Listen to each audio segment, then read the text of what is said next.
అన్ని స్కీములు auto Jagananna auto rickshaw పథకం ఏదో ఉంది కదా, ఏదో పేరెడతాడు.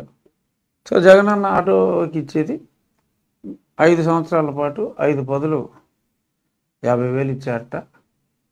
ఇప్పుడు దాన్ని ₹1,00,000 ఈ 5 ఏళ్లలో ఇంకో 50,000 ఇచ్చి ఈ 10 ఏళ్లలో నా ఆటో అన్నకి ₹1,00,000 వరకు లబ్ధి చేకూరుస్తానని చెప్పాడు.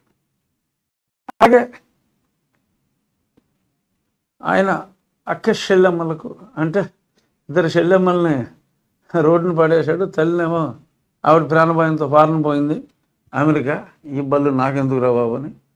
సో తల్లి చెల్లి ఏ గల్లీలో లేని సిల్లి జగన్ ఇప్పుడు ఇచ్చిన ఆఫరు చేయి పట్టుకుని నడిపించాలట. సో గతంలో ఏదైతే చేయూతగా ₹75,000 ఇచ్చారో ఈ ఏళ్ళలో అది ₹1,50,000 అవుతుందట. ఎలా? ఇంకో 75,000 ఇచ్చి ఆ 75 ఇది కలుపుతా అంట, కలిపితే ₹1,50,000 ఇస్తా అంట. చంద్రబాబు నాయుడు గారు ఆల్రెడీ చెప్పారు, ఈ దిక్కుమాలిన ప్రభుత్వం ఏదైతే ఇచ్చిందో అన్ని స్కీములు కూడా కంటిన్యూ అవుతూ కేంద్ర ప్రభుత్వ స్కీములు అన్నీ ఎత్తేసాడు జగన్. ఆ మార్జిన్ మనీ పే చేసి ఆ సెంట్రల్ గవర్నమెంట్ స్కీమ్స్ కూడా కంటిన్యూ చేస్తూ అభివృద్ధి ఎజెండాగా వెళ్తూ ఈ సంక్షేమాన్ని ఎటువంటి ఆర్థిక సంక్షోభం లేకుండా గాడిలో పెట్టే దిశగా చంద్రబాబు నాయుడు గారు క్లియర్గా ప్లాన్ చేశారు. ఇక పోలవరం గురించి కూడా చెప్పాడు. గతంలో ఏదో తొళ్ళ కుట్టేసుకుని అప్పుడు మంత్రి గారు యాదవ్ గారు 21లో చూడు వచ్చి చూడు అన్నాడు కదా, పోలవరం గలగల గలగల పారుతుంది అన్నాడు. 22 అన్నాడు, 24 అన్నాడు. ఇప్పుడేమంటున్నాడు తెలుసా నాటకాలు రాయుడు? బ్యాండెడ్ బాయ్ 5 ఏళ్లలో కంప్లీట్ చేస్తానన్నాడు, రాబోయే 5 ఏళ్ళు. అంటే హ్యాండ్సప్ మనోడు వల్ల కాదు పోలవరం హ్యాండ్సప్. సరే అమరావతి గురించి ఎలాగో మాట్లాడలేదు. మొన్న అమరావతి ప్రతిమలు ఉంటాయి కదా మోడల్, ఆ మోడల్ చెతకొట్టాడు మనోడు. సో ఇంకా మోడల్ చెతకొట్టాడు. సరే రోడ్లు కూడా ఆయన అనుచరులు కొంచెం ఎంపీ ఎమ్మెల్యే లాంటి పదవుల్లో ఉన్న వాళ్ళందరూ రోడ్లు కూడా తవ్వుకొని పోయారు. ఏదో ఒరిజినల్గా మరి ఏదో కొన్ని కుటుంబాలు దారి దోపిడీ కుటుంబాలు రాజకీయాల్లోకి వచ్చినాయని విన్నాం, కానీ దారుల్ని దోచుకునే వ్యక్తులు కూడా ఇవాళ రాజకీయాల్లో ఉండటం దారుణం. దారి దోపిడీ అంటే ఎవడన్నా ఏమనుకుంటా అండి, ఏదో దారి మీద వెళ్ళేమని దోచుకుంటాడు అనుకుంటారు, కానీ రహదారిని దోచుకోవటం అనేది అది జగనన్న మనుషుల సొంతం. సో అటువంటి రహదారి దోపిడీదారుడు. సరే పోలవరం గురించి మాట్లాడలేదు. సరే 3 రాజధానులని మళ్ళీ ఇందులో చెప్పినట్లేడు, ఇవాళైతే చెప్పినట్లేడు. సరే అతను ఎలాగో వచ్చేది లేదు. మధ్యలో ఇంకొక అమృత గులికి వదిలాడు. 5 ఏళ్ళలో 5 ఏళ్ళు భోగాపురం ఎయిర్పోర్ట్ కూడా కంప్లీట్ చేస్తా అంట. వీడికి ఏంటి సంబంధం? ఆ జిఎంఆర్ మల్లిబాబు గారిది, అది మల్లికార్జునరావు గారిది. ఆయన ఫైనాన్షియల్ క్లోజర్ చేసుకున్నాడు, కన్స్ట్రక్షన్ జరుగుతుంది.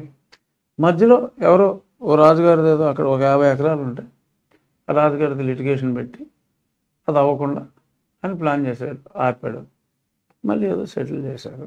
దాన్ని అది నడుస్తుంది. అప్పుడు భోగాపురం ఎయిర్పోర్ట్ కంప్లీట్ చేస్తానంటే ఆయనకు అభిహృదయం మళ్ళీ ఎటువంటి లిటిగేషన్లు పెట్టకుండా మరి దాన్ని అది పని జరిగేలాగా చేస్తానన్నాడా ఏమన్నాడో మనకు తెలియదు. సో వెరసి పాత సీసాలో పాత సారా జగన్మోహన్ రెడ్డి మేనిఫెస్టో, చంద్రబాబు నాయుడు గారు సూపర్ 6 కానీ అది మహిళలందరికీ కూడా హత్తుకునేది. సిలిండర్ల గురించి కానీ లేకపోతే బస్సు ఫ్రీ గురించి కానీ ఇవన్నీ కూడా మహిళలకి ఎంతో లివింగ్ కంఫర్ట్ ఇచ్చే అంశాలు. అలాగే ఈ చెత్త లిక్కర్ని ఆపేయడం ద్వారా ఆరోగ్యశ్రీకి కూడా బడ్డెం తగ్గుతుంది. మహిళల మాంగళ్యాలు 4 కాలాల పాటు నిలబడతాయి. వాళ్ళ పాకెట్ మనీ కూడా ఆ భర్తలు లాగేసుకోకుండా. ఈ మావాడు ఏంటంటే జగన్మోహన్ రెడ్డి ముఖ్యమంత్రి డ్రగ్స్ కలిపిన ఈ లిక్కర్లో కూడా డ్రగ్స్ కలుపుతాడేంటో మరి. అటువంటి ఎక్కువ ఎడిక్షన్ అయ్యే మందు తయారు చేస్తున్నాడు. సో అటువంటిది ఏమీ లేకుండా గతంలో ఉన్నట్టే 4 కాలాల పాటు ప్రాణాలతో నిలబడే డ్రింకే ఉంటుంది, అది కూడా 1/3 కాస్ట్లో. సో కాబట్టి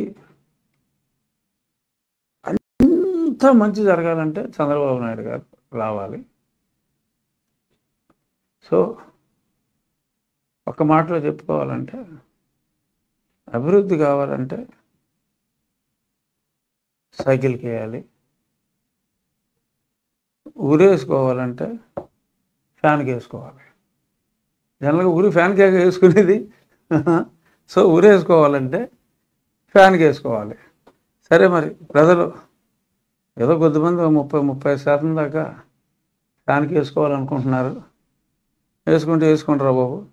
బట్ మెజారిటీ ప్రజలు 55% సైకిల్కి లేకపోతే గాజు గ్లాస్కో పుష్పానికో రెడీ అయి ఉన్నారు. కాబట్టి సో కూటమి ప్రధాన కూటమి పార్టీగా, అంటే ఎక్కువ సీట్లు కంటెస్ట్ చేసే పార్టీగా, సో తెలుగుదేశం పార్టీకి అత్యధిక మెజారిటీ ఇవ్వడానికి ప్రజలందరూ రెడీగా ఉన్నారు. సో చూద్దాం. ఏదో జగనన్న ఏదో ఏనుగు ఏదో చేస్తుంది అనుకుంటే ఏదో అన్నట్టు ఇది ఇప్పుడే పడిపోయింది, కానీ జగన్ గ్రాఫ్ రేపు అది వచ్చిన తర్వాత ఎక్కడికి వెళ్ళిపోద్ది అన్నాడు. సో తుస్సుమంది. సో జగనన్న ఇది ఒకటే రిలీఫ్ ఏంటంటే అది తీసాడు, అక్కడ కొంత రిలీఫ్ ఇచ్చాడు. ఆయన్ని అభిమానించే వాళ్ళకి ఒక చిన్న రిలీఫ్ ఇచ్చాడు.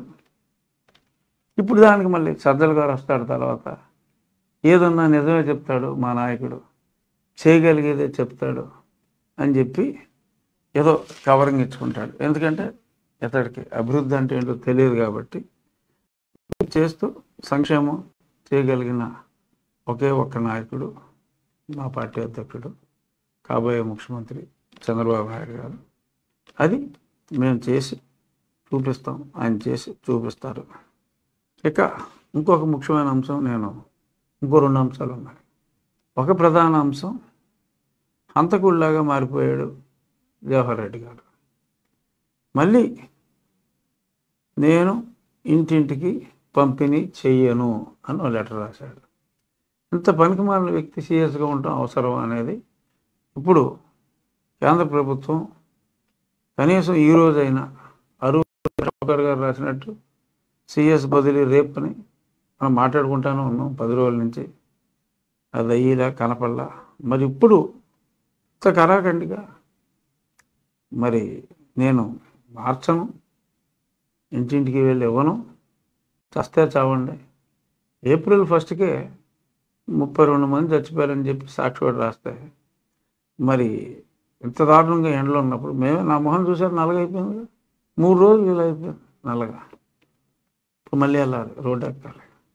సో మరి ఆ ముసలి వాళ్ళు మే 1వ తారీఖు ఆ ఎండలో పడి, అంటే వీడు సైకో చావును చూసి ఆనందిస్తాడు. ఆ స్పైడర్ సినిమాలో ఆ ఎస్జే సూర్యలాగా ఆ కోసేటప్పుడు ఆ సౌండ్లు అలాగే ఒక 100% ఈసే సైకో.